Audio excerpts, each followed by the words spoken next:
like to point out one of our prides, which you can see all over the place, our young oak trees. This is Good&Game. Happy New Year, and thanks for tapping in to begin your 2026. Hopefully 2025 finished strong. If not, hopefully this turn of the calendar allows for a little bit of a reset. I, for one, am thrilled to be bringing more conversations your way. There was a big pause in this second season of Good&Game for several reasons, but the biggest one was any available time or energy that I had over the last couple months had to shift towards my family. As we welcomed in our second daughter in November, everyone is doing great. We're of course lacking a little bit of sleep here and there, but big sister and little sister are doing great. Guinevere, our daughter, is already 8 weeks old. It's moving quickly, but we are trying to soak up every minute we possibly can. So thanks for bearing with us throughout the pause, but now we're back with Good&Game. All right, enough of what I've got going on here. Let's reset a little bit what we've been doing at Good&Game. So if this is your first time listening or watching, Good&Game is a collection of conversations with people that are living with intention and armed with the courage to make a positive impact in our world. Good&Game. This collection is focused on one topic: how the environment is impacting the health of Iowans. We're talking to environmentalists, doctors, farmers, and today we welcome Liz Garst to the conversation. I am so excited for you all to get a chance to meet Liz Garst. All right, a few weeks ago, I went out to meet Liz and record this episode at her home in Coon Rapids, Iowa. It's about an hour, a little over an hour west of Des Moines. Liz has lived a really cool life. First off, she comes from a pretty Iowa famous family. Her grandfather, Roswell Garst, developed the hybrid corn seed, which revolutionized corn growing in Iowa and set the stage for Iowa to be the #1 producer of corn in the country. Her grandmother also not only shared her name with her, but lessons of how to be an independent woman and think beyond the cornfields of Iowa. Liz Garst has degrees from Stanford, Michigan State, and Harvard. She joined the Peace Corp and worked for World Bank, then returned to Iowa to manage the Garst family farm. The majority of that farm is now part of White Rock Conservancy, which is a 5,500-acre land trust that is dedicated to providing educational and recreational opportunities for the public, improving and protecting the land through conservation and demonstrating regenerative farming methods. It is a beautiful stretch of land throughout central Iowa. We cover a lot of ground in this conversation, from farming history in Iowa to the degradation of Iowa's once seemingly endless fertile soil. Here's conversation 2.4 with Liz Garst.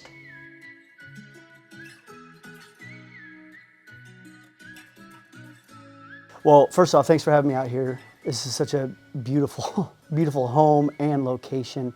I'm sure you're awfully proud to call this place home. I feel lucky to call this place home. Yeah. That's what I do. Lucky.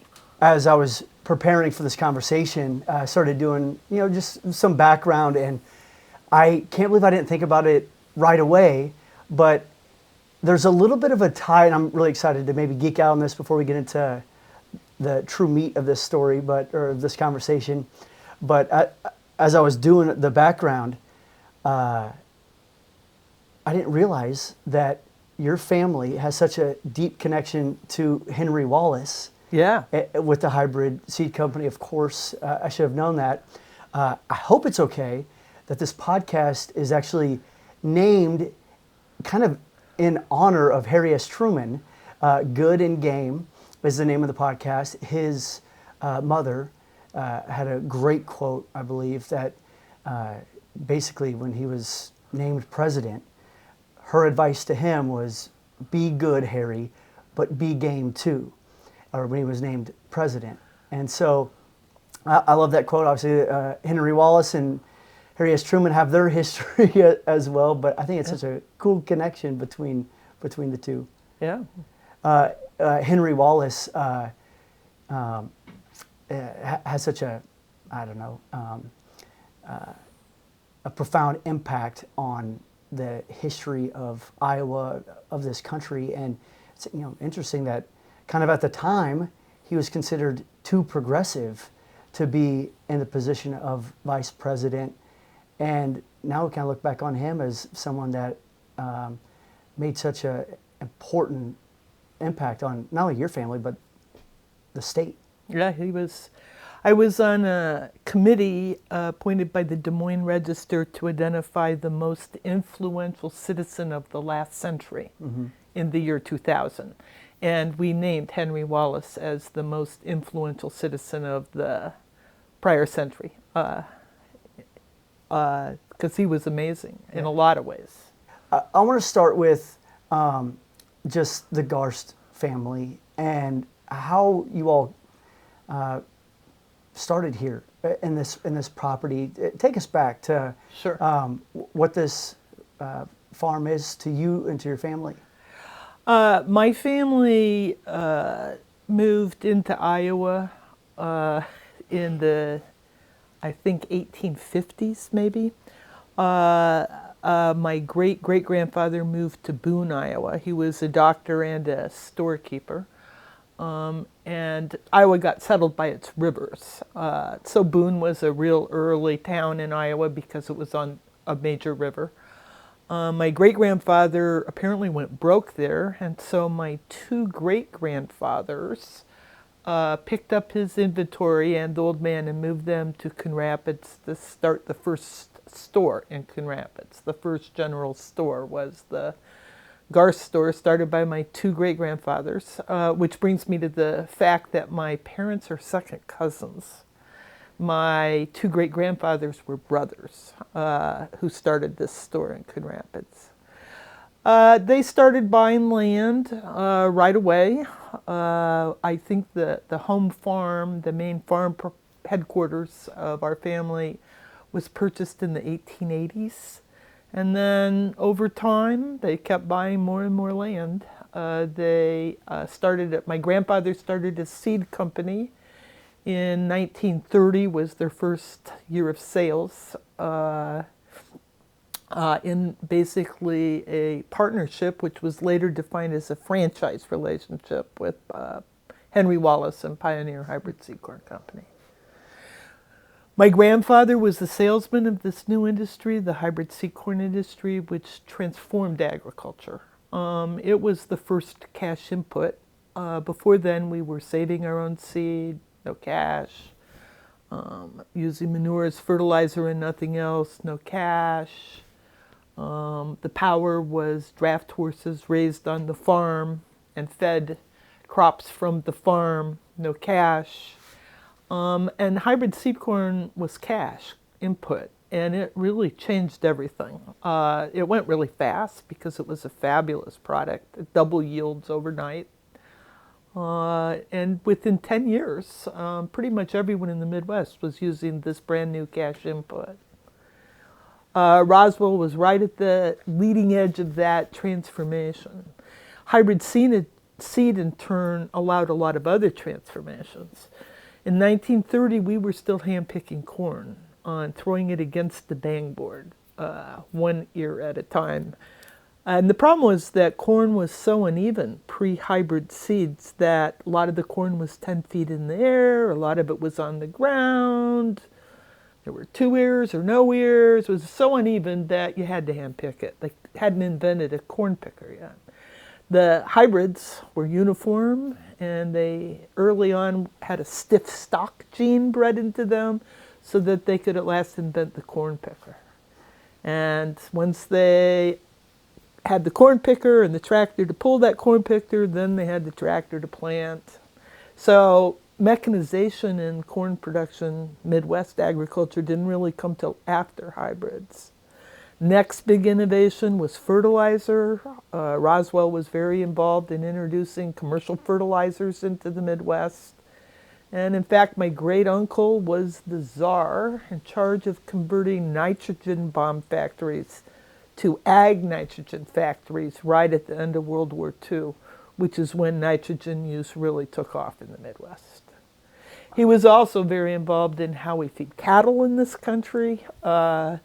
In the old days, we kept all our cows out west on cheap grass and weaned the calves out on that cheap grass and shipped the calves into the Midwest to be fed yellow corn, to be fattened.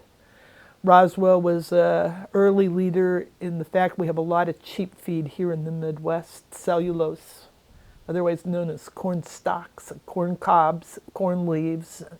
He became an advocate we should have a cow herd here in the Midwest using the byproducts of corn to maintain cows and then the yellow grain to fatten the calves. So these were some of the really big innovations that just transformed the Midwest. Basically between 1930 and 1975, things just explosion of productivity.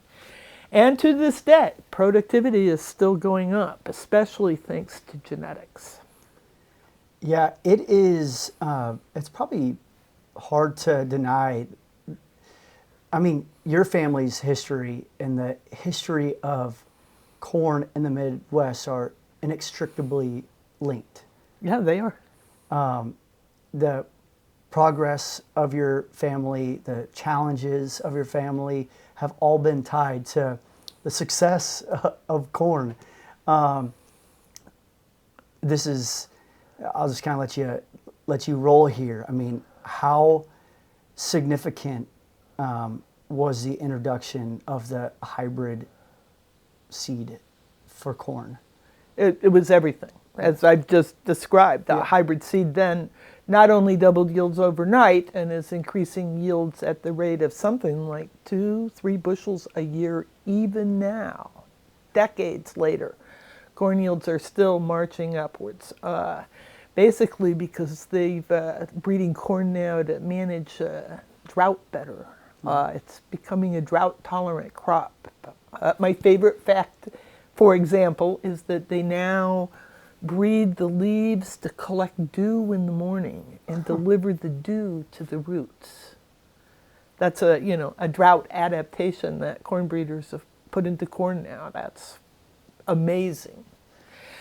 But there are issues with how much corn we grow now. We are growing, in my opinion, way too many acres of corn now. I'm sad to see my granddad was not just a corn farmer. He was a cattle guy too.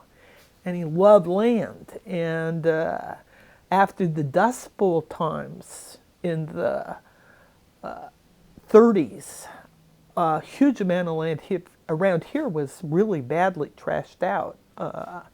Topsoil gone in some places, even on land we own. Topsoil that was lost decades ago. My granddad developed a specialty of buying trashed out farms and restoring them to pasture, grading out ditches, seeding down land that's too steep to be row crop. And where he had farms with row crop, he put in terraces and waterways and headlands and riparian buffers. We now are in a time of all-out go, go, go, go, go corn production. And we have way too many acres in corn production now on lands that are not adequately protected, especially in light of our current climate reality and our current soil health reality.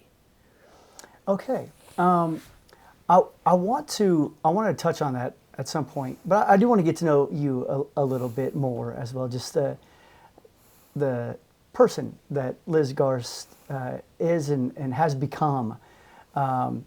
You obviously grew up around this area, but the thing that I find so cool and fascinating is you had always such a worldly view. That is a term that comes up often when people talk about Liz Garst. And so where did that foundation come from? But from my family, of course. And education, of course. My family all went to college. My great-grandparents all went to college. did education. I have some great-grandmother graduated from college. A couple great-grandmothers graduated from college.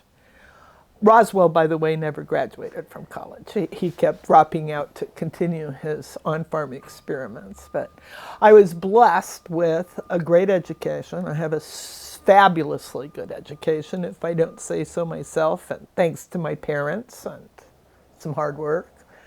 And I grew up listening to my family. I was the oldest in my family, and I was always interested in what they were up to, my elders. I spent a lot of time just listening to my grandparents, to my aunts and uncles, my parents, who talked business with each other, because my parents' generation was incredibly alert and involved in the state. My dad was on the Department of Transportation, on the School Board Budget Review Committee. My mom was on the founding board of Iowa Environmental Council and on the board of Drake University and National Planned Parenthood and businesses too. She was one of the first women on Burlington Northern Railroad, director. She was the first director of Northwest Bell Telephone. She was the first director of the woman director of the Chicago Federal Reserve. So she was a real leader too, and kept right up with my dad and uncles and what was going on in the world. So that pursuit of education and led you all over the world for your education, or all over the country for your education. And it started with the fact that, from what I understand, the public school system that you were a part of as a child had kind of lost some accreditation. Your parents say... The Coon Rapids school system was in a rocky shape for a really long time. Yeah. Bad facilities, but also bad science, no foreign language kind of problems. And it was on probation for disaccreditation when my parents said, let's get her out of here. I actually had an older cousin, a year older than me, who had done well in the school system in Coon Rapids and went to a boarding school in his junior year and basically flunked out. He was so ill-prepared. And so my parents sent me when I was a junior in high school to this boarding school, and it was a great boarding school. It was very academically oriented, not a finishing school. It was a academic school with an amazing curriculum. But they rather quickly, within the first week, somebody came and said, we see you have no idea how to write. So we're going to put you in a tutorial with a teacher for the next month. And a month later, I knew how to write. You know, so they grabbed me and fixed the problems. Oh, and you were a quick learner. And I'm a quick learner. Yeah, I've been lucky that way. You get your undergrad at Stanford, right? Uh-huh. And that was more of like you just want to live on the West Coast, hippie-style energy out there for a little bit at the beginning. Yes, I majored in the Grateful Dead and the Pacific Ocean. Perfect. But then as I'm graduating from that, I knew I had to get a little more serious. I had fun, and my grades got better every semester, by the way. I just, as I grew up a little bit, took it a little more seriously. But when I was graduating, I went to the career counselors, and they said, we have no idea. So they sent me off to a guy at the Stanford Food Research Institute, and I met up with him twice, each about 5 minutes. He was very grumpy. And I went to him and said, I want to study graduate school agriculture, but I don't want to be a scientist. And he instantly said, that's called agriculture economics. And I said, okay, where do you go to school for that? And he told me to apply to UC Davis, Madison, and Michigan State. And I said, okay. And I did that, and I got into all of them, and I made an appointment and went back and said, okay, I got into all of them. Which one should I go to? And he said Michigan State, so I did. Okay. Pretty straightforward. So yeah, you end up at Michigan State. With I got a degree in agriculture economics. Okay. And then From For a master's degree. Yep. And from there, you start getting into or at least trying to get into the workforce, correct? You didn't go straight from your master's to your PhD, did you? No, I did not. This is in a time when there are very few women doing what I'm doing. So just as an aside, there was naked women in the coffee room at Michigan State University, and I blow my first month's budget on naked sailors, which I put up next to the naked women. And that solved the problem. They all came down. Yeah, there you go. That Little kind of thing. activism in those days. Yeah. I had trouble finding a job. I went to an agricultural conference, and there were just no women in this field. And when I would apply for interviews under the name Garst, I would get lots of interview requests because I was top of my class. But when I applied under Elizabeth Garst, then I never got interviews. So that kind of problem. I even had trouble getting into the Peace Corp. There was a controversy around that because I wanted to go to a Spanish or French-speaking country, and they kept assigning me to Malaysia. The Peace Corps did when I applied to be in the Peace Corps. When I finally got to somebody real, I said, "What's going on?" There's a poster right in Ag Hall at Michigan State saying they need someone with a master's in ag economics and a background in cattle. That's me. And they said, "Oh, well, we don't assign women there because the Peace Corps director doesn't like women in non-traditional roles there." It's like an employee of the federal government is discriminating against women, huh? So anyway, I got into Colombia, South America, where fortunately the misogynist was found out for embezzling automobiles not too long after I got there. And I had a good experience in the Funny Peace how it Corps. works that way. Right? Yeah. So there were some battles of Yeah. women in a non-traditional role. how did you take on those battles? My mom taught me to just turn it around, face them head on. If there's naked women in the coffee room, I asked for them to be removed and was told, "Don't be silly." So I took my mother's advice, just turn it around. Put naked sailors with huge erections right on the same walls. That'll draw the It'll work. Yeah. It'll work. Incredible. My mom was the kind, she was a lovely woman, and more than once in my life, like there'd be a restaurant incident where some man would pinch her ass. And she was the kind of person who taught us, don't put up with that. And we would just be going, from the buffet line to our dinner table, and suddenly my mother would be nose to nose with some man saying in very loud voice, "How dare you pinch my ass, you jerk? You should not be refusing to be embarrassed by the fact that someone had done that to her. You had some pretty... Embarrassing them. Yeah.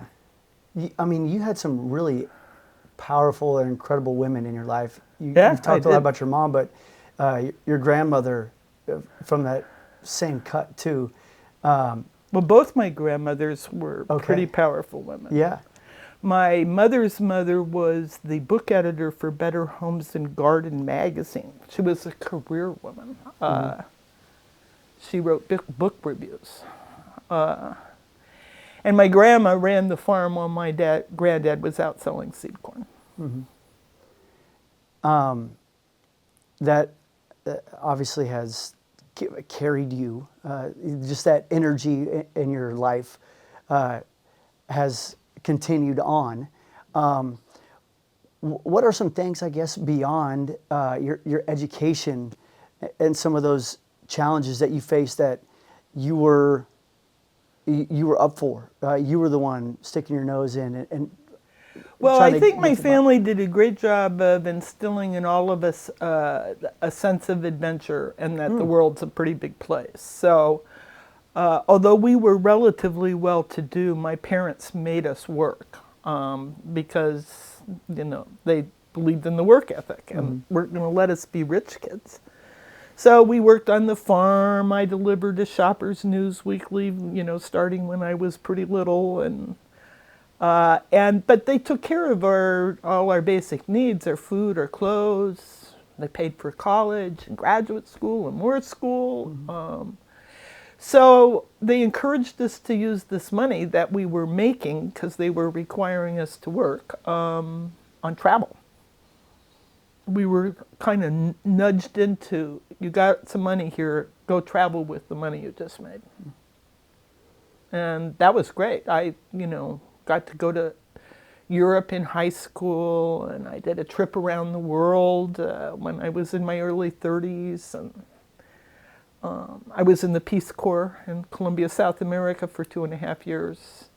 And then I worked for the World Bank for a while, and I traveled quite a bit in Malaysia for the World Bank and also in London for the World Bank. You have this bug to travel. You are working for the World Bank, and the farm crisis hits Central America, Central Iowa, and you come back to help your family through that time. I know that was an awfully challenging time for you and your family. That farm crisis was just a tad later, but I did come back for a family crisis, which was my family was a 50% owner in a seed company. The seed company was Garst and Thomas Seed Corn Company, and Pioneer was threatening Garst and Thomas's future we were going to buy you out or else kind of statements. And the Garst and the Thomases disagreed about what to do about it. So the Garsts bought out the Thomases as the solution to their internal disagreement. And that was the crisis, because the Thomases ran the business office of Garst and Thomas. So I came back to run the business office of Garst and Thomas. Okay. Which at that same moment became Garst Seed Company. Okay. And the Garst Seed Company, can you kind of take us through some of the points of emphasis that lead to kind of where we're at today with the Garst family farm and the property that stands here today? Oh, there's been a lot of time between now and then. But the seed company, the Garsts ran it for like 4 years. And we sold it. And that company has since gone through several different owners. And it's a corporate pun in a classic sense. But actually is now back in the hands of a family company, Beck Seed, which is great for the town of Coon Rapids. It's a much smaller enterprise than it used to be, but it's in pretty good hands because it's in local hands instead of pawn of a giant corporation hands. So that part of it's long gone. That's been gone 45 years now, a long time ago. Yeah. My family also, my dad had this big money-losing farming operation, and he got Alzheimer's. I took over before he died, and liquidated a lot of assets to pay his debts, sold his cow herd and his construction company and quite a bit of land to get all his debts paid off. In the process of doing that, we had to make some choices about what we wanted to own and what we wanted to not own, because I wanted to get these debts paid off. And the family pretty unanimously chose we wanted to keep this beautiful river valley.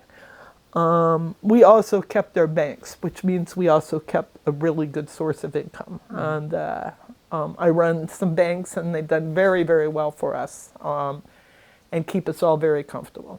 But this land, we own quite a bit of commercial farmland, but we for sure wanted to keep this beautiful valley. We worked with the Iowa Natural Heritage Foundation to decide what to do about this beautiful land. My sisters and I already owned quite a bit of it because we had bailed my dad out in the 80s farm crisis. We had some trust fund money and used it to bail him out and acquired beautiful land without a lot of economic return. Mm-hmm. And even as we bought it, we discussed why are we buying this land? What are we going to do with it? And we discussed initially that it would be a park. But then we got smarter about parks in Iowa and land management by the DNR and decided, well, maybe it should be something a little more enriched than just a park.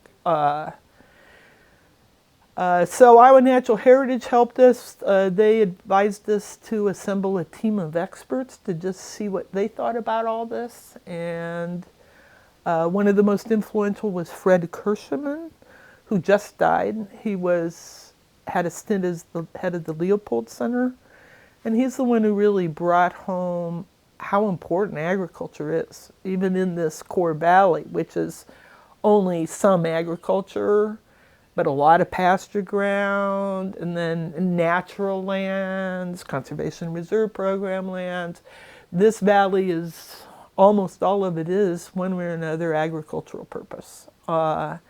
And that was a huge asset for people who were interested in how agriculture could be more involved in the environment. Mm-hmm. So in the end, with the help of Iowa Natural Heritage and this advisors team, we decided that the best way to protect this land would be to just give it away. We spent some time figuring out who could we give it to. DNR, again, they don't have any ag environment focus in their management. Iowa Natural Heritage doesn't really own very much land. It buys it and then turns it over to government. It's way too big for the county conservation board. The Nature Conservancy at that time had very sharply defined focus areas, and we weren't one of them. We should have been. And then we decided we needed to start our own nonprofit organization and give the land to that. And so we started White Rock Conservancy. And we've been giving land to it for a long time. Just like most farmers, we're land rich and cash poor, relatively speaking, and the IRS limits how much you can give and take a tax deduction. And we're telling our heirs, we're giving away a bunch of your inheritance, but there's tax benefits. About a third of it comes back to us as tax benefits. So it's not a way to get rich by any means. You give it away and you get a third of it back. And we've given away what we're ready to give away for now. We've given away about 4,300 acres of 5,500 acres. Mm-hmm. Maybe it's 4,200 acres we've given away, something like that. Mm-hmm. We still have 1,300 acres to give away, but I like to use the land, and once I give it away, then our rights to use it are much more restricted. I think this place is like one of the best hidden gems in all of Iowa. We don't want it to be hidden, so. Okay. Do you feel like it still is? Do you still feel like it is a hidden gem as well? Yeah, I think a lot of people don't know anything about it. No, I completely agree. I mean, I've had the opportunity to come out here a couple times. Went camping one time because I live in the Des Moines Metro, so saw that it was like a nice camping place, just hour and 15 minutes west of the Metro. We have 3 campgrounds, right? Yeah, I was right on. We were in the. I don't know what the name of it is, but we were right along the creek. The creek? Okay, is it the middle? The Middle Raccoon River. Okay, I know, it's just a little smaller. Middle Raccoon. The Middle Raccoon. It was the water was down when we were there that time, so we were okay. So my bad on my geology, but so it was kind of right in that area where it was tent camping, and we couldn't get into the other places because they were actually full that weekend, but. Went there for camping one time, and then also went there one time to run the White Rock Ultra races, which was an absolute blast, where you just get to run around this land and a little bit of Coon Rapids. Yeah, I think it's really cool. And we actually stayed in the Garst family house.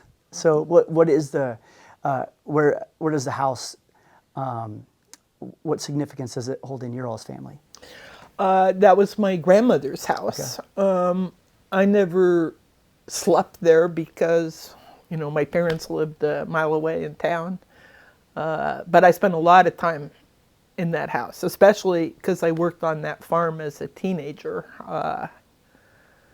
I spent a lot of time on that farm. And also when I was growing up, there was a swimming pool there that my dad and uncle had dug when they were kids. So Nice. hung out in this green watered swimming pool and had a great time. That house I restored the interior of it when I started a precursor of White Rock Conservancy, which was Garst Farm Resorts. There was a time in my life when I knew I was going to be in charge of all the family businesses. I'm the family business manager, but my parents were all, and uncles and aunts were still running businesses. I was a little too early so I needed something to do in Coon Rapids. So I was learning their businesses, but I also started Iowa's first ecotourism resort. Ecotourism is something I learned about in the Peace Corp and through the Nature Conservancy, that natural resources are valuable and can be a source of, economic engine. So I tried applying the ecotourism resort or ecotourism to Iowa and remodeled my grandparents' house. My grandmother lived in that house till just before her 101st birthday. And it was in shambles when she died. It, needed new electricity and plumbing and pretty much everything. But we redid it as a beautiful 50s-era farmhouse. A little bit later, in honor of the 50th anniversary of the Khrushchev visit, we got our act together and got the house on the National Register of Historic Places.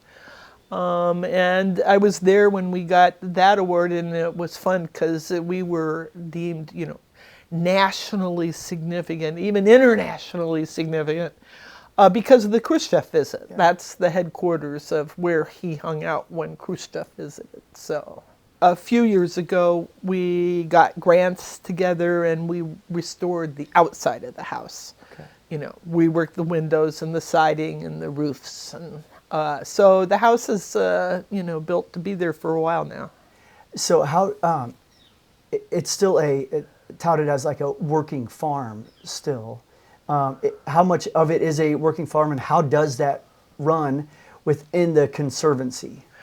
The Conservancy leases various parts of that farm to other people. So there's people there with, let's see, there's my boyfriend actually he leases facilities and grows worms there. And there's another tenant who uses the cattle lots. And there's another tenant, I think, who uses some of the facilities for sheep. Okay. Yeah. I'm not up to speed exactly. No, yeah, that's interesting. Okay. So, all right. Now they're kind of... And then White Rock Farms. I mean, White Rock maintains pastures and has several hundred acres of row crop that they oversee. Some of it cash rent and some of it custom hire. In other words, they're farming it. Wonderful. Now that we have kind of the base, I do want to get into some of the conservation practices and why it has been so important to not only you but your family. You've talked about how your grandparents would buy some trash land and turn it around and put it back into production. So I guess just as a base there, how important is conservation, balancing the conservation with agriculture and business? Well, conservation's really important, and conservation can mean a lot of things. In my dad's day, conservation meant hunting. And he didn't even understand biodiversity that well. So in some sense, macro sense on this landscape, I write for biodiversity as a super important concept. But I'm spending a lot of my time now on soil issues. I think that we have a gross lack of attention to what is truly an existential problem, and that is our soil. This is motivated by the fact that I've paid attention to soil all my life. My first business decision as a beneficiary of a trust fund was to invest in terraces on a steep farm when I was 18 years old. I voted to, yes, we'll take our profits this year and put it into terraces. So for my whole life I've been involved in this. But I didn't really realize where it could go if we didn't do something till I went on vacation to Portugal quite a few years ago now. And I had envisioned a beach vacation on both the Mediterranean and the Atlantic, but not allowed in Portugal. It's all owned by private condo associations. And it's very hard to actually get to open water in Portugal if you're not renting a condo. So we went to see Roman castles built in eastern Portugal, and there were more in western Spain, I believe, along rivers going down to the Mediterranean. And the Roman castles were built to protect the Romans' food supply, which was coming out of western Spain and eastern Portugal. And when we were there, driving 100 kilometers, 60 miles to the castle, it's like, what is going on? There's nothing here except rock thistles. There was no agriculture except a few miserable eucalyptus groves. There were no villages. There were no side roads to farms.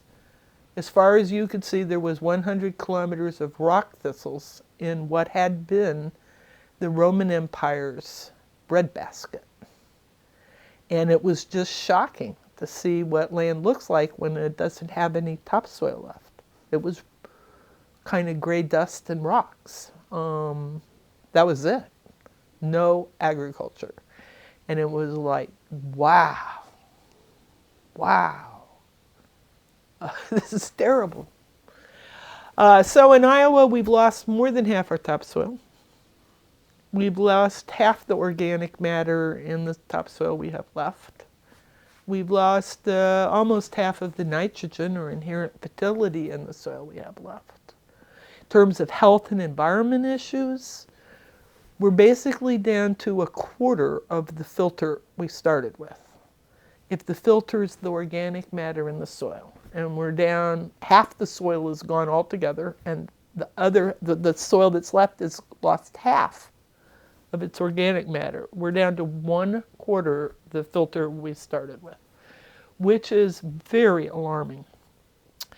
And even worse, and this is where I think people are not getting it, the problem is getting worse, and it's getting worse fast now. It's getting worse fast for a couple big reasons. The first is what climate change is doing to us. The main evidence of climate change in Iowa right now is high humidities, which is a whole farming issue on its own related to fungus and fungicide and corn production. But the second biggest incidence of climate change in Iowa is the intensity of rainfall is skyrocketing. Overall rainfall's up about 20%, but it's the intense rainfalls that are killing us. So I have been involved in numerous 7-inch, 4-hour kind of rain events. I've been involved in a couple 10-inch rain events. This spring, over along the Mississippi River, it rained 14 inches in one event. And to let this problem is happening so fast. My evidence of this is go to your hardware store and try to buy a rain gauge. Most of them for sale in the hardware store will measure 5 inches. Really fancy ones will measure 7 inches. But it rains 10 inches and 14 inches, not 5 inches. Our rain gauges aren't big enough to hold the rain anymore. That's how fast this is happening. Another reason that it's gotten so bad is because of soil health, a subject that people do not understand at all. But I am lucky because I have a picture Nice. Oh, yeah. of soil health. Yeah. These pictures, both of them were taken by Kathy Woida, recently retired U.S. Geology office, NRCS office, who used an electronic microscope. So this is blocks of dirt that were dug out carefully, shipped to a lab, dried, impregnated with a clear poly to fill the voids, and then thin sliced and polished so you can see the structure of soil. So these two soils have the same basic genesis, and this one came from a white rock farm that has been no-tilled since the 80s, and when this picture was taken, cover crops for maybe 8 years, something like that. While this is a conventionally farmed soil of a similar type. You can see this one has a whole lot of porosity. In fact, 40% porosity or open space versus 10%. And a lot of the 10% in a horizontal crack, which is new and doesn't do much good for anybody. So these are just two hugely different soils. Same kind of soil, just based on how they're farmed. This is what 95% of Iowa's crop ground looks like now. This is what sustainably farmed ground looks like. And by the way, prairie would look better than this, more porosity. So this is where air and oxygen can hang out. The bugs can live. This is really just a pile of dust. And this is highly erodible. It has no structure to it. It's not glued together in soil aggregates. So one thing, as I'm hearing you talk too, it's your family has used some of the sustainable practices for a long time, but also cover crops. You're saying only about 8 years on, for this soil of cover crops. When this picture was taken. My family were early adopters of no-till. We've been all our land has been no-tilled since the early 80s, which is very early for adopting no-till. And by the way, my dad tried it 1 or 2 years and it was an absolute failure and he stopped. And then a year later he decided, no, I didn't try hard enough to make it work. And he tried it again. Which is to say, when you're changing farm systems, trying it once or twice and then saying, well, that doesn't work, isn't the right way to think about it. So we've been no-till since the early 80s on everything we have. And we are real early adopters in cover crops. And I think White Rock's Garst have been cover crop now pretty much 100% for like 15 years now, maybe. Okay. 18 years, something like that. A long time. So yeah, a couple things come to mind. So one, with the cover crop at that time, 8 years when that photo was taken. Soil can recover at a. How quickly can soil recover? Well, soil erosion. There ain't no recovering from soil erosion. And right now, the state's. I think on average losing, I just heard 5.5 tons on average an acre a year in Iowa. So our regeneration rate in Iowa is about 1/2 ton, maybe 1/4 of a ton. So we're wildly washing away, which never, and we can't rebuild the soil. Anybody who thinks we can is just silly. As evidenced by the last glacier came through to here 13,800 years ago, And north of here is the most beautiful crop ground in the world. And it took us 13,800 years of a flat swamp with no drainage, which we now have, fairly warm conditions over the last 13,000 years compared to the geologic record. So a warm swamp for 13,800 years got us our several feet of crop ground.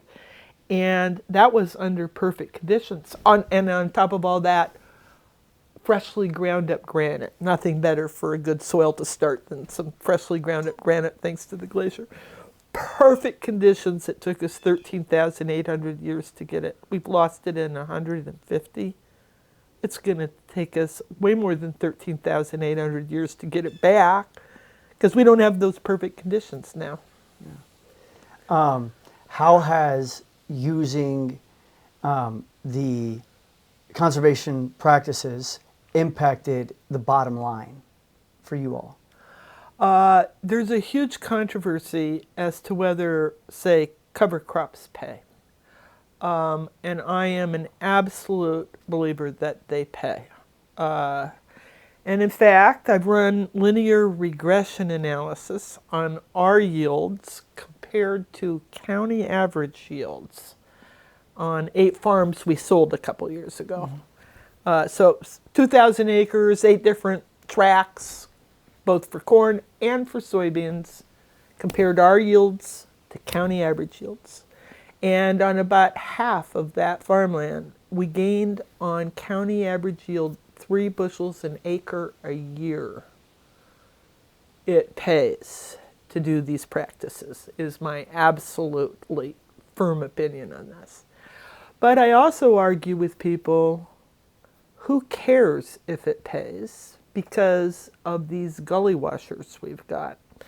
Now I'll show you my other favorite picture.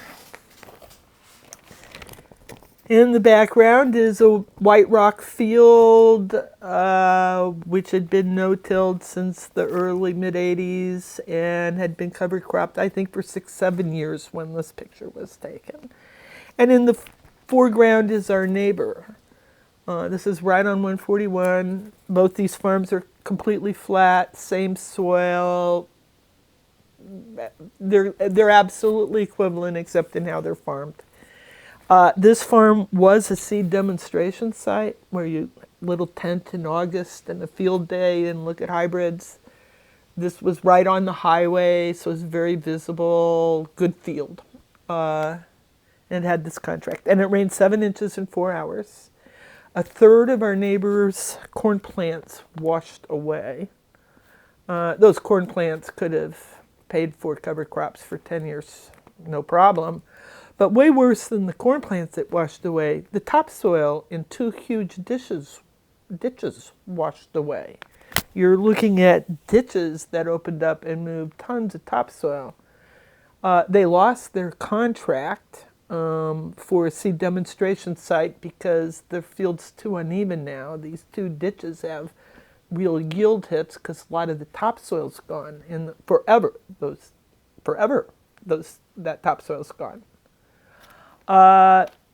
So does your house insurance pay? You hope to hell it doesn't, right? Mm-hmm. But you're going to buy the insurance that you don't get a house fire. These 7 10-inch rains that Iowa's landscape is getting, this new reality of our climate, we're not woken up to this yet. One event can destroy 13,800 years of topsoil. One event can take you down to the B horizon. It's insurance in face of the current realities we have. One part, we're seeing our soil washed away. Whenever conservation practices are being used, it's holding firm. What is it costing Iowa, in your opinion, that conservation practices aren't being used, or when they're not being used? Well, Jerry Hatfield, the chief USDA soil scientist of Iowa for many years, No, it's all right. You can pause. Has pronounced several years ago now, at current rates and trends, current climate, current practices, we'll have no topsoil in the Luss Hills in now 30 years. 30 years there'll be no topsoil from here on west. And there will be no topsoil in north central Iowa, you know, the best prairie pothole farmland, in less than 100 years. When we don't have topsoil, we don't have agriculture. And yeah, you can use a lot of chemicals and farm hydroponically, but it takes a lot of money to farm without topsoil because you got huge water problems, huge how do you feed the plants problems. How do you even have roots in clay? I mean, without topsoil, we're really screwed. And we're not, I mean, there are parts of Iowa already, all over the hills of both western and southeast Iowa. This time of year, after they disc, you can really see it, where already there are knobs all over that have no topsoil. This is coming to a head as, at the same time, we're seeing the water quality erode throughout central Iowa and throughout Iowa. These two issues are highly, highly correlated with each other. Again, soil is the filter for water. And if you don't have a filter, then the water quality is going to be a lot worse. In my conversation with Zach Van Arkel, third-generation farmer from Grinnell, they use a lot of conservation practices. They're in the same kind of camp as you, of using bumper crops and cover crops. And they basically said that no matter what, if they were getting subsidies back or not, they would still use these different practices. So why, how did we get here? Why are we in this predicament? Well, I think one problem is well, there's several problems. One of them, a favorite phrase of my granddad was, the despotism of custom is everywhere a hindrance to the advancement of civilization. This is by John Stuart Mills. And it's saying, you know, we're doing it because Dad did it this way. But the problem is our soil health is degrading.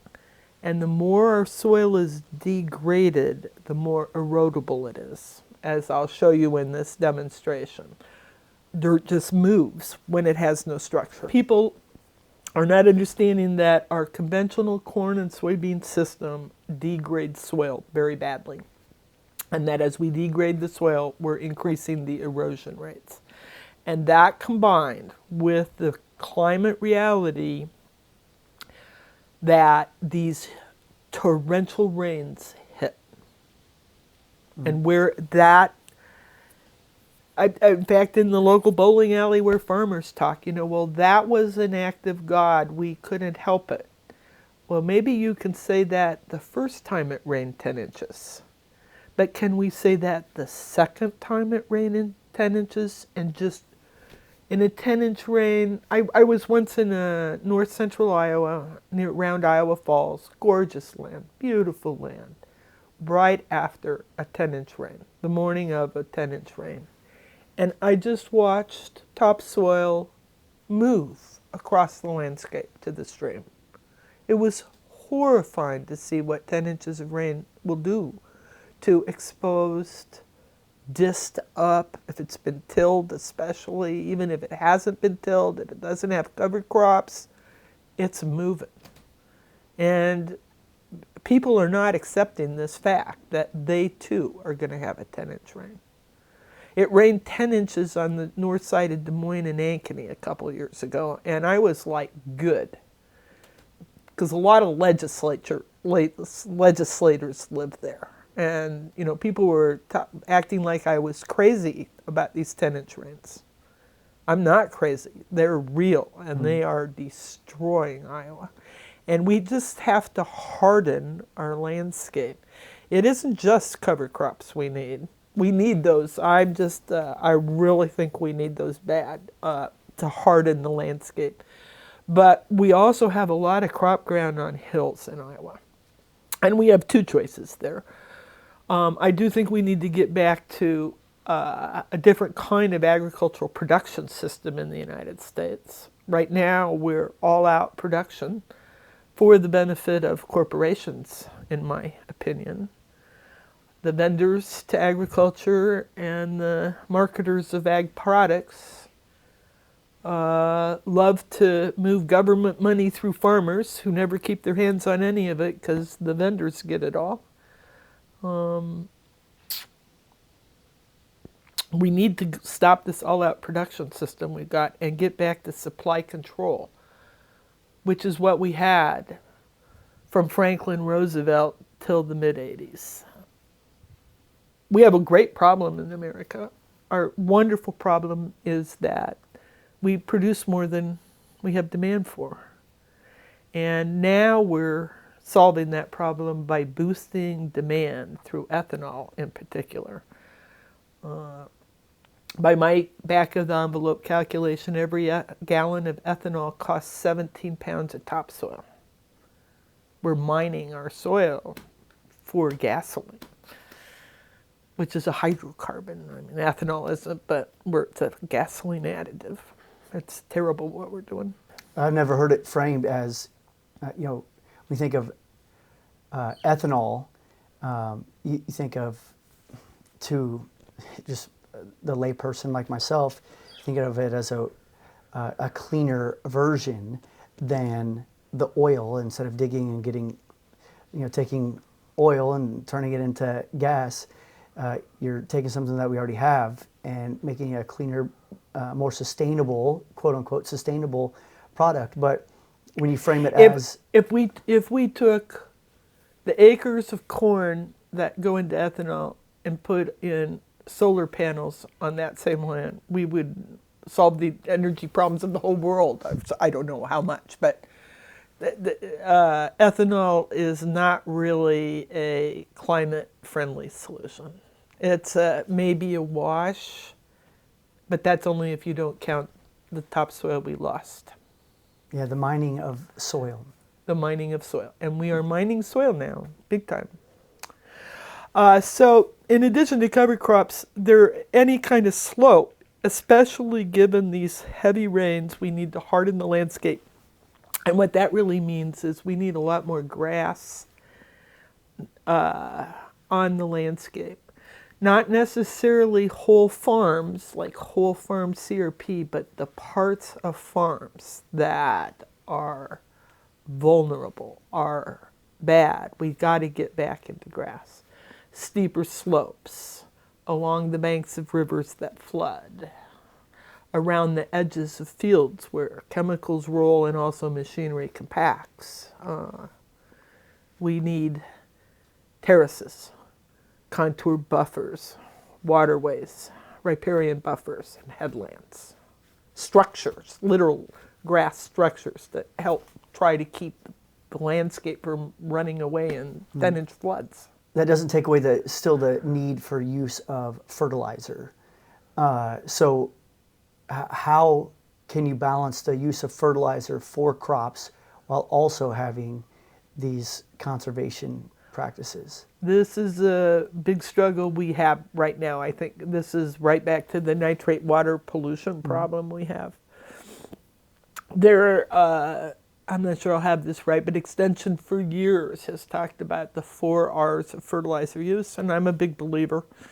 The right time. So one of my proposals at this point would be to emulate what Minnesota's already done, and that says no fall applied anhydrous fertilizer in impaired waterways, which is basically the whole state of Iowa. That putting on fertilizer in the fall bad for the environment. It's just bad for the environment, especially in the face of these climate change issues we have. You know, 1, 4, 5-inch rain can take away all the fertilizer you put on in the fall and put it in the river. And farmers want to do that because they got a little more time in the fall than they got in the spring. Put it on with the planter. You know, we need to put it on just in time in the face of these rain events.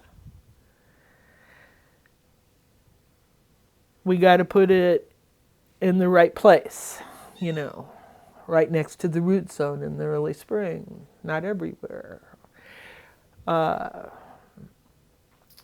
formulations, I'm not sure. Right time, right place, right product. I don't know. Yeah. Sorry. No, that's all right. Mostly right time.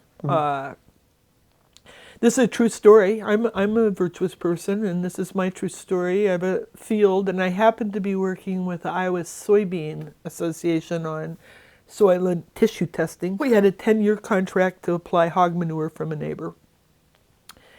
And that's every other year because you only put it on a head of corn, not a head of soybeans. And you have to put it on before the ground freezes. That's iffy. Not much of a window there. So we weren't liking this contract to put on manure anyway because it implied compaction, because they had to put it on when the ground's wet because they only have this little window, and we're no-tillers, so we care a huge amount about compaction. But anyway, we put on the equivalent of 180 units of nitrogen in the form of manure in the fall, and then it rained 4, 5, or 6 inches, and we tested it in the spring, and lo and behold, we have no nitrogen. It all went away in the fall. So we put on another 140 units of nitrogen because everything we put on in the fall was gone, and it rained very heavy again, and we tested and we needed another 40 units. You know, so we're up to huge amounts of nitrogen. And it's all because it was washing away. Much better scenario, put it on a little bit when you're planting, put a little more on at the 4-leaf stage, put a little more on just before you can't get through, or put it on with urea and, you know, put it on just when you need it. But those are all just education issues that Extension's told us for years and years. How we're going to actually control this problem, I don't know. It's a bad one because we are overusing nitrogen, for sure. Between the combo of manure credits for nitrogen and then applied.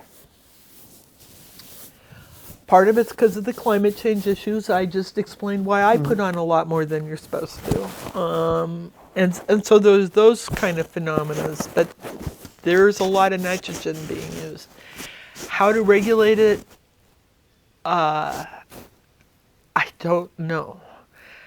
At the very least, we need to regulate manure application enough so we can figure out, is double counting going on? In other words, is the same field being used by multiple people? Which I think there's a pretty deep suspicion is going on, but no one knows because the DNR doesn't track it that granularly, and they need to. I think we should have rules about fall fertilizer in impaired waterways. Maybe some incentives for just-in-time fertilizer systems. If we were actually going to regulate it, it can't be anything simple like you can't put on more than 140 pounds. Rules like that don't understand agriculture because we need to put more nitrogen on higher capacity, higher potential fields, less fertilizer on lower potential fields, etc. Big difference, do you put it on just in time or all at once in the fall or in the early spring? I mean, it's a more of a science than some absolute rule can give us. Mm-hmm. No, I appreciate you. It's hard. Yeah, it's a complex issue. You know, one of the things that Zach Van Arkel said in our conversation, he's like, we got to start getting people to the conversation. Politicians and farmers and agricultural companies, you have to have this conversation. You've been involved in politics throughout your life. Your family welcomed a member, the president of the Soviet Union at one time to your family farm. Like, how do we even broach the conversation here in Iowa? I think I've been working on a piece on what would it really take to solve the water quality problem. What would you actually do to solve it? Not what's politically feasible, but what would you do to solve the problem? And there's a bunch of solutions. It's how our system is run right now and for the benefit of who. Our current system has huge amounts of money rolling to farmers. Most of it rolls right back through to, the suppliers and the sellers that, the farmers aren't doing great right now. Farmers are in a super brittle condition. One derecho and half the crop in the Iowa blows down. One pandemic and the threat that packing plants might close tanked everything in agriculture overnight, till they made poor people work in packing plants again. One little trade war, we're on the ropes. There's very, very little resilience or diversity in agriculture. We're not in an 80s farm crisis. Farmers don't have debt like they had in the 80s. So the leverage is so much less. It's not comparable. But farmers are in tough times now. It's a brittle system we've got. But billions go into it. I think at the federal level, the billions, by my rough back-of-the-envelope calculations, not quite $4 billion comes into Iowa from the federal government to farmers every single year. And farmers aren't plush despite all this money. They live on the ropes a lot of the time despite all this money. I wish we would spend the money on making the system more resilient. I think that taxpayers should be pissed off with the current system. I think taxpayers should say, we're going to subsidize agriculture, let's at least get some clean water and a soil future for the money. And they could do that through the Farm Bill. And there's the 85 Farm Bill was actually a time when soil conservation issues in the United States got much better. There's, models of how it could work better. We should be saying to farmers, you don't get the subsidies unless you stop soil erosion to a certain degree. That's what the Fed should do. It's the Farm Bill. And huge amounts of money make the federal government very powerful to make real changes in this state.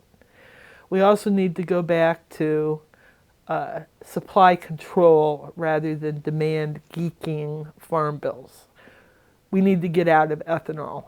It's not a good bet. The farm vendors say, well, it will be saved by aviation fuel.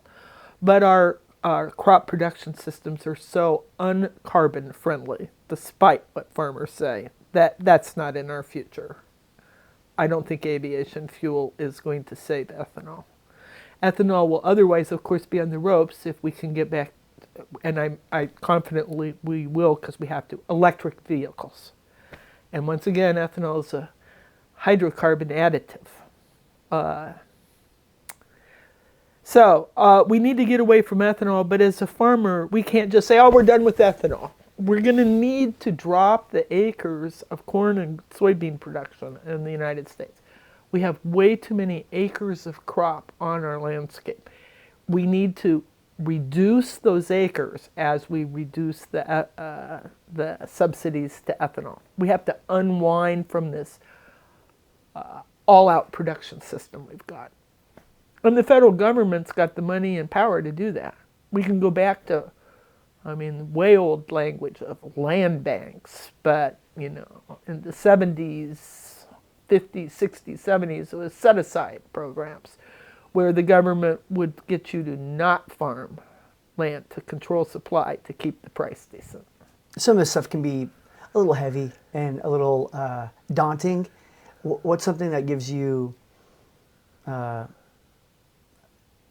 sets you at ease, gives you some confidence that in human, in society right now? It doesn't even have to be. Well, I think our treatment of farmland has been unhealthy, and I think it's gotten so bad that it's good. I hate to say that, but I mean, we now understand how close to the edge the Des Moines Water Works is living relative to water quality. Our river no longer supports normal uses in Des Moines because of pollution, and I think that is rising awareness. I think our cancer statistics, and I keep getting confused, we're the second worst state, but the worst in increasing, or vice versa. I mean, we got terrible cancer, and we do have terrible cancer. My cousin's dying of cancer now, my sister's dead of cancer, you know. It's a real problem. It's a real thing. And I think people are aware that that might have something to do with agriculture. The CISWA, the Central Iowa Water Report, has helped put it out on the table. It's agriculture, not golf courses, not a few geese. You know, our problem is agriculture. So a lot of things have gotten to the point so bad that people are talking about it, and I guess that's encouraging. Well, yeah. I don't even. Yeah, it's hard to be optimistic. Yeah. There's a wonderful book by David Montgomery called Dirt, and it's a history of the civilization of the world as interpreted through civilizations get successful, they start moving up the slopes of mountains, their population exceeds their sustainable capacity, they lose their soil, and their civilization collapse after they lose their soil. And no civilization in the history of the world has ever beat that. People wake up late in the game, they're running out of soil. My God, we're going to have trouble if we run out of soil late in the game. People try to solve the problem. Too late. The Nile was a long-term success story of regeneration, thanks to the river rising and people accepting that. But now, with Aswan Dam, not even that is sustainable because they don't, flood the Nile anymore. Well, we've hit on a ton of topics, and I really appreciate you helping communicate this better understanding for me. I'm just somebody that's just really curious about everything that's going on, but then also appreciate your story and what you all are doing here. What's next out here at Garst Family Farms and White Rock Conservancy? I think we're just continuing to work on using these good soil health practices, trying to introduce biodiversity, multi-species cover crops, which is hard to do. I do people want to know what they should do to help. Yeah. We really need a third crop, and it needs to be a small grain. That means rye, oats, barley. And it needs to be a small grain because at Iowa's latitude, you harvest those small grains in late July, early August, which is way early compared to corn or soybeans. So there's time to put in a multi-species cover crop instead of just cereal rye cover crop. And multi-species are way better for the soil. So the only problem is we don't have any markets for small grains. And so if people would just drink more beer and whiskey, lots of beer and whiskey, so we can have demand for small grains so that but not corn, not bourbon, but Yeah. drink a lot of beer and whiskey so we can have small grain, so we can have multi-species cover crops, so we can have more diversity in our landscape. Drink more. That's the solution. There are many solutions. It's Yeah. getting the motivations. One of my sad ones, just to go back to sort of a negative thing I've learned about more recently, is Iowa has the world's largest oat processing plant, which is Quaker Oats, Purina, and Cedar Rapids. And not one bushel of the oats going through that plant comes from Iowa. And almost none of it comes even from Minnesota. All the oats, which we desperately need to introduce diversity in our landscape, our test weights here in Iowa are not sufficient quality to, Purina won't accept them because they're not of quite good enough quality. One reason they might not be of good enough quality is Iowa State University, our land-grant college, has not employed a small grains plant geneticist or a small grains agronomist for something like 15, 20 years. Because corporations don't make money on small grains. They don't fund Iowa State research on it, and it's what we need. Yeah. But pretty much only corporate research occurs at Iowa State now, since the legislature isn't funding it well enough to do public research. As we kind of pull the curtain down on this conversation, how can people learn more about White Rock, and how can you pull them out here? Well, White Rock has a website, www.whiterockconservancy.org, and there are all sorts of things on that. What's your favorite thing to do out here these days? Sit on this porch. It's perfect. It's perfect. Thank you so much for your time. Appreciate you. All right, that's it for our conversation with Liz Garst. Hopefully you took some information away from that and enjoyed the conversation with her. She is an endlessly fascinating person. I appreciate you tapping into Good&Game. Remember to follow us on YouTube, Spotify, and Instagram, because later we'll have unique content coming up on Instagram, including a demonstration from Liz in the differences of soil health from her neighboring farms. And of course, more conversations coming your way in 2026. Have a great week. Be good, but be game too.